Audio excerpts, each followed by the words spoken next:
वही जब धुलाए थे जबरदस्ती तो मतलब कि वो तब वही गला वाला दबाने लगा था, सांस उस लेने में दिक्कत हो रही थी। अच्छा, कभी वो सांप धमकियों की नहीं देता कि अपने माँ बाप को समझा लो, अगर बार बार ये धुलवाएंगे परेशान करेंगे तो मैं कुछ कर दूंगा? किसी को दिखाते हैं तो धुलवा देता है जी। धुलवाने के बाद बेहोश हो जाती है, उसके बाद इसको अथाह दर्द होता है, कभी पेट में, कभी सीने में, कभी गले में। नहीं, शकल नहीं दिखाई देता, सांप वही बोलता है, वही सांप दिखाई देता है, वही बोलता है। सांप दिखाई देता? हाँ। देखो मना कर रहा है कि धुलो मत, यानी बच्ची के सामने कोई था?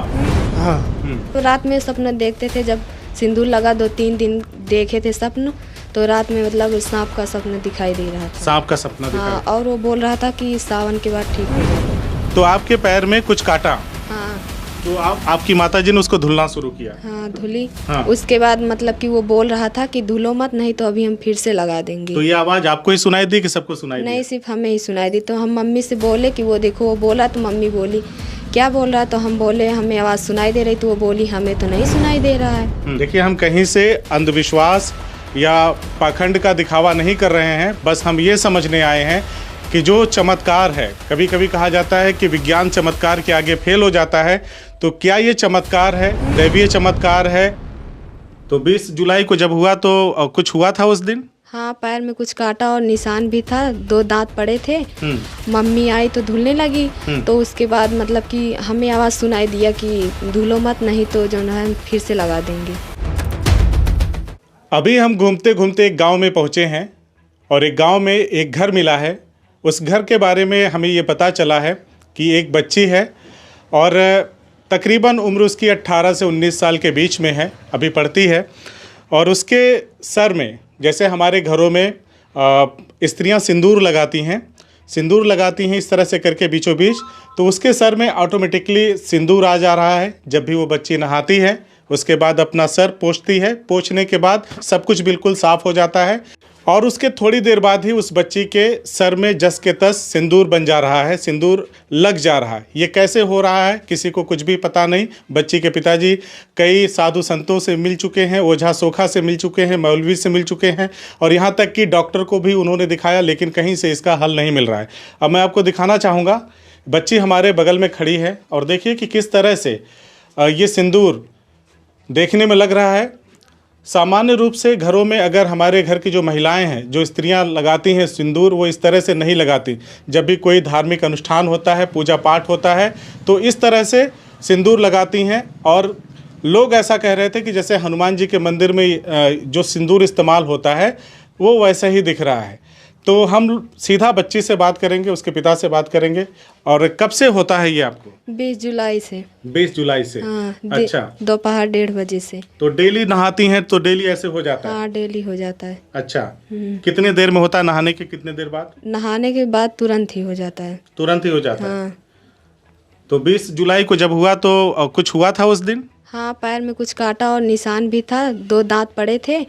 मम्मी आई तो धुलने लगी, तो उसके बाद मतलब कि हमें आवाज़ सुनाई दिया कि धुलो मत, नहीं तो जो है हम फिर से लगा देंगे। अच्छा, आपको आवाज़ सुनाई दिया? हाँ।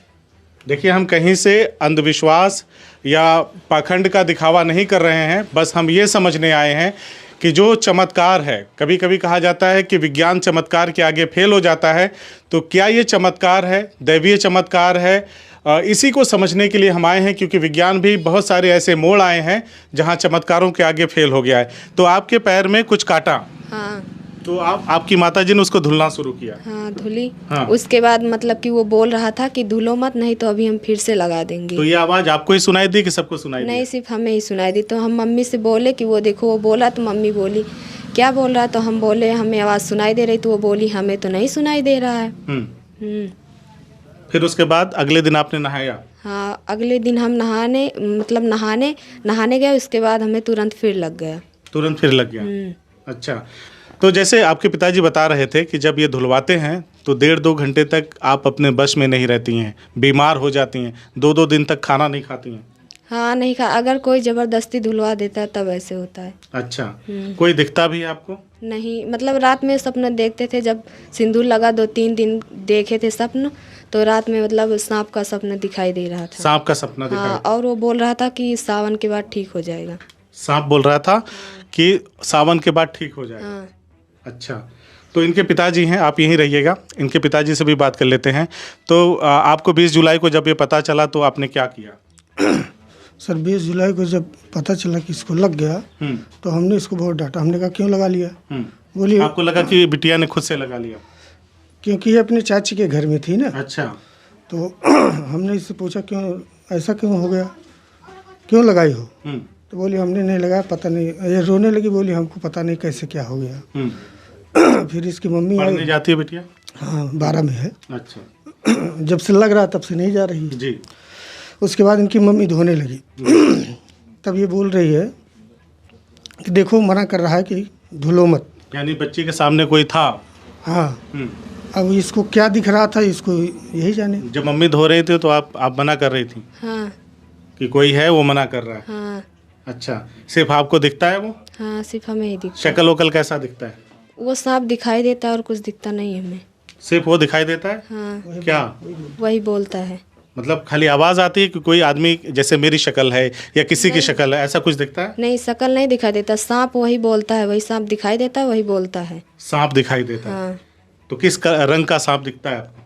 काला सा दिखता है, एकदम पूरा काला। काला सा दिखता है। अच्छा, तो इसे क्या मानती हो आप? अब क्या बताएं, मतलब कि बहुत लोग बोलते हैं कि भोलेनाथ हैं, ऐसा है वैसा है, लेकिन हम कुछ नहीं मानते इसे। अच्छा। तो ये सांप दिखना, सिंदूर लग जाना, लोग कहते हैं कि भोलेनाथ जी का कुछ है ना? जो सावन का महीना भी चल रहा है, तो सावन समाप्त हो जाएगा तो बोलते हैं खत्म हो जाएगा। हाँ वो बोल रहा था कि खत्म हो जाएगा। सांप ने बताया कि फिर ऐसा नहीं होगा। हाँ। चलिए हम सावन के बाद भी देखने का प्रयास करेंगे। तो अच्छा ये बताइए, आपने फिर कहीं दिखाया उखाया इसको? कई जगह मंदिरों पे ले गए, पूजा पाठ करवाए और 2-3 जगह मतलब झाड़ फूँक करवाए, लेकिन उससे कोई राहत नहीं। परेशानी बढ़ने के अलावा कम नहीं हुई है। परेशानी बढ़ गई? जैसे मान लीजिए किसी को दिखाते हैं तो धुलवा देता है जी। धुलवाने के बाद बेहोश हो जाती है। उसके बाद इसको अथाह दर्द होता है, कभी पेट में, कभी सीने में, कभी गले में। फिर जब वहाँ बैठ के मनाएंगे ऐसा है अब दोबारा लगेगा तो फिर हम भाई नहीं धुलवाएंगे। अच्छा। उसके बाद तो जो बच्ची बता रही है कि सपना में आता है सांप और कहता है कि सावन के महीने के बाद सब ठीक हो जाएगा, तो उम्मीद है सही हो जाएगा? अब सर उम्मीद तो इसी के सपने के ऊपर हम लोग टिके हैं। क्या बाकी कहीं साधु संत मौलवी मौलाना जहाँ दिखाया हो आपने, उन्होंने कुछ नहीं बताया? अरे उन्होंने बताया कि ब्रह्म है तो ये है वो है, हैं? या किसी देवी देवता का, मतलब कंफर्म कोई नहीं कर पा रहा है कि है क्या। कंफर्म कोई नहीं कर पा रहा। हाँ। अगर कोई जानकार व्यक्ति इस वीडियो को देख रहा है तो वो मेरे नंबर पे कॉल करके इसका सॉल्यूशन अगर उसके पास है तो वो ज़रूर देगा, अगर उन्हें लगता है कि उनके पास इस समस्या का सॉल्यूशन है। वैसे भी हम लोग सावन बीतने के बाद, नागपंचमी बीतने के बाद फिर आएंगे देखने की क्या जो बात हो रही थी, जो सांप सपने में आके बता रहा था कि नागपंचमी या सावन के बाद मैं नहीं आऊँगा, उस बात में कितनी सच्चाई। अच्छा, कभी वो सांप धमकियों की नहीं देता कि अपने माँ बाप को समझा लो, अगर बार बार ये धुलवाएंगे परेशान करेंगे तो मैं कुछ कर दूंगा, ऐसा नहीं कुछ होता? बोल रहा था कि बार बार धुलाओ मत, नहीं तो हम फिर से लगा देंगे। तो मतलब वही जब धुलाए थे ज़बरदस्ती, तो मतलब कि वो तब वही गला वाला दबाने लगा था, सांस उस लेने में दिक्कत हो रही थी। तो फिर इसके बाद मम्मी पापा बहुत मतलब कि मनाए, बोले अच्छा चलो ठीक है अब से नहीं धुलेंगे, लगा दो। तो उसके बाद थोड़ी देर बाद हम उसके बाद शांत हो गए। मतलब कुछ पूजा पाठ करने के लिए भी कहता है बंदा वो सांप? नहीं अभी कुछ नहीं कहता। कुछ नहीं कहता? नहीं। बस ऐसे ही नॉर्मली नहाती हो लग जाता है। तो थोड़ा सा बेटा अपने हाथ से ऐसे करके दिखा सकती हो, निकाल करके वो सिंदूर है क्या है? हाँ सिंदूर है। एक बार देख लीजिए, ये साफ सिंदूर है। और थोड़ा सा मेरी उंगली पे लगाओ, ये देखिए ये सिंदूर है। और बच्चे से हमने कहा तो अपने सर से निकाल के उसने दिखाया है, और ये बिल्कुल सूखा है, बिल्कुल सूखा है। और ये चमत्कार कहें या क्या कहें, मुझे खुद नहीं समझ में आ रहा है। जब ये बच्ची मेरे सामने आई तो मैं हैरान रह गया कि आखिर ऐसा कैसे हो सकता है। यही जानने के लिए मैं कई 100 किलोमीटर दूर तक चला आया और ये जानने समझने कि आखिर ये कैसा हो रहा है। अब नागपंचमी के बाद हम लोग आएंगे और देखेंगे कि जिस तरह से इस बच्ची को सांप सपने में आता है और कहता है कि नागपंचमी के बाद मैं चला जाऊँगा, या इस तरह की घटनाएँ होना बंद हो जाएगा, सिंदूर लगना बंद हो जाएगा। अगर ये सत्य है, अगर नागपंचमी के बाद ऐसा होता, सावन के बाद ऐसा होता, तो उसे भी हम आपको दिखाएंगे। बहरहाल आपका इस पर क्या कहना है? ये अंधविश्वास है, चमत्कार है? क्योंकि देखिए प्रत्यक्षम किम प्रमाणम, प्रत्यक्ष को किस प्रमाण की ज़रूरत है, ये साफ मेरे उंगली में लगा हुआ है। और कोई पिता, कोई माँ, कोई बच्ची ये नहीं चाहेगी कि बिन ब्याही उसके मांग में सिंदूर लग जाए। हमारे भारतीय समाज में उसको किस तरह से देखा जाता है ये बताने की ज़रूरत नहीं। तो कोई क्यों अपनी बेइज्जती कराएगा, इस बात को ऐसे समझने की ज़रूरत है। कोई माँ बाप क्यों चाहेंगे दुखी होना इस कारण से जिसकी किसी को कोई ज़रूरत नहीं है। बच्ची अभी पढ़ रही थी, 12वीं की छात्रा है, तो ऐसे किसी भी चीज़ की ज़रूरत नहीं थी। बच्ची भी इनके माता पिता से मैंने बात किया तो कहीं से ऐसा कोई गलत बात नहीं है कि लोग कह दें कि नहीं कोई लगाया होगा या कुछ ऐसा होगा, ऐसा बिल्कुल नहीं है। जब भी बच्ची सर धुलती है तो स्वतः अपने आप आ जाता है। अब जिस तरह से ये कह रहे कि नागपंचमी के बाद ऐसा नहीं होगा, सांप आकर सपने में बोल के गया है। आप क्या कहना चाहते हैं इस पूरी वीडियो पे हमें कमेंट करके ज़रूर बताइए। और अंधविश्वास, चमत्कार, विज्ञान, इन सब में उलझी हुई ये फैमिली है, इन्हें कुछ भी नहीं समझ में आ रहा है। अगर आपको समझ में आ रहा है तो आप कमेंट करके ज़रूर बताएं। धन्यवाद।